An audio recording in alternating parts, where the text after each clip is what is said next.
What up, everybody? This is John Roberson. You tune in to Authentic Bounce. Squad up. John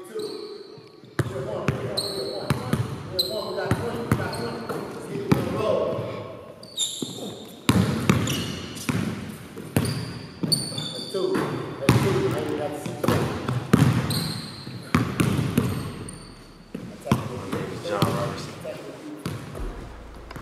A lot of people call me John. I'm originally from Kansas City, Kansas.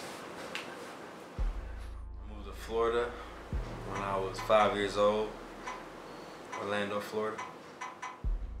So when did you come to Plano? When I was 16 years old, junior in high school.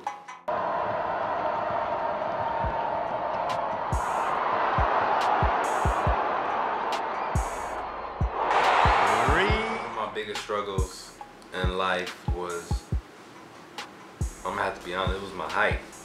I was always overlooked. Being a basketball player, you know, everybody's usually over 6 feet. And, you know, I was one of those guys that was under 6 feet, but, you know, I could play the game. And I had to prove myself every day because there were guys out there that, you know, were getting looks or they was getting hyped up because, you know, they're over 6 feet and, you know, coaches like height and they like size. But I had to prove to them that I could play also. So I think that's what really put a chip on my shoulder.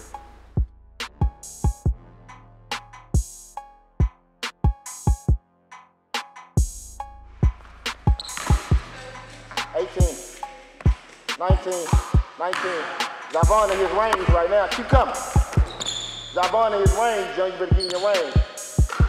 No hot dog meat. No hot dog meat.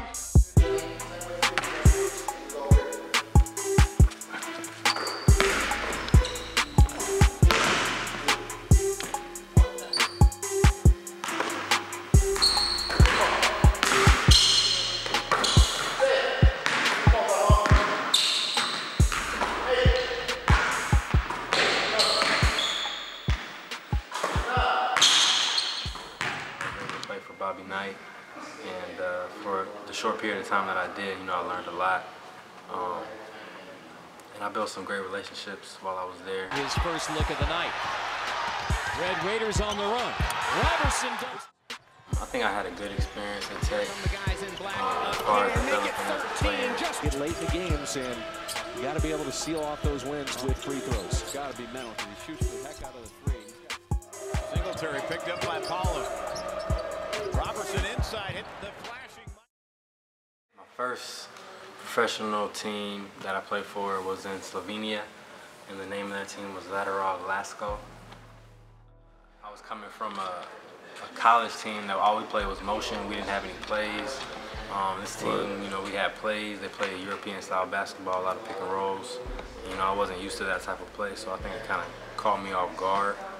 But it definitely, you know, it definitely was a kind of a culture shock as well, being away from home. You know, I'm just sitting in my apartment most of the day, nothing to do. You know, it was tough. I didn't really have any family. I didn't have any family over there, no friends.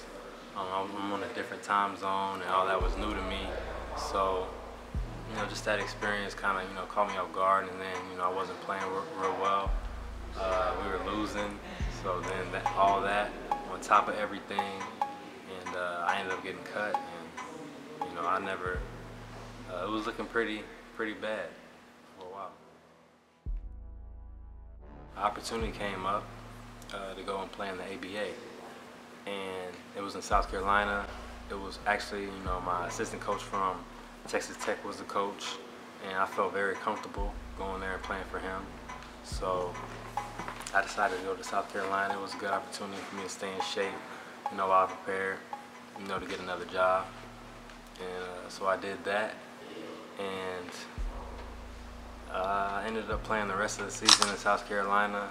I had a lot of people telling me that, you know, you playing in the ABA is gonna hurt your career. You're not gonna be able to go back overseas. You're gonna have to start all over. The chances of you playing at a high level are very slim. Right. So I had a lot of doubt, and it was, you know, it was a stressful time. I wasn't getting paid a lot of money. Pretty rough. It was pretty rough. I hired a new agent, a guy named Almir Smajic, who I met at Texas Tech. He was an assistant coach there, and now he was kind of in the agent business. And you know, he had a couple players. He was just helping people out that he knew. He wasn't really a big-time agent or anything, but he ended up getting me a spot in Ecuador. So I went to Ecuador. It was like a summer league just to put some money in my pocket. I went out there, did pretty good. We ended up making the playoffs. We lost, I think, in the semifinals. I think I averaged like 25 points a game. So then I came back. The summer was over, and he ended up giving me a job in Switzerland. It just took me a longer time to get used to everything, but once I got it,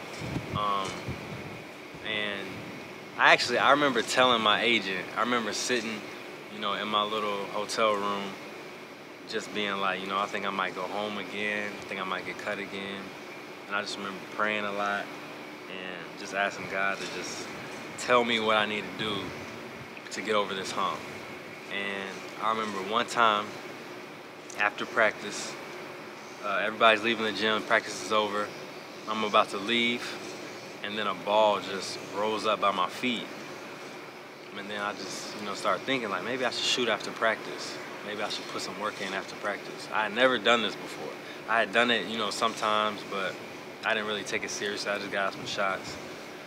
And this particular time, you know, something just told me, put in some work. So I took the ball, picked it up, I just started shooting. I think I stayed after practice for about an hour and a half.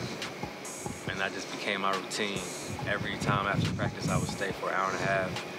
And it ended up paying off. That year, we ended up winning the championship. I scored 42 points in the final game. And I ended up spending 3 seasons in Sweden and winning 3 championships. Så är det klart att man vinner den 5:e matchen 96-77. Och det är ett otroligt lyckligt. Och vilket lag och vilken klubb Södertälje har här.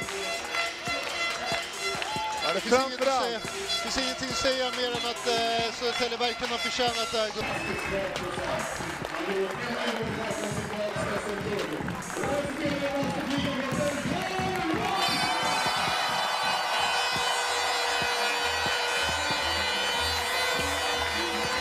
Och som ni hör så är det John Roberson som blir basketligans MVP, Most Valuable Player. Och det är han som har lett Södertälje i den här kampen om SM-guldet.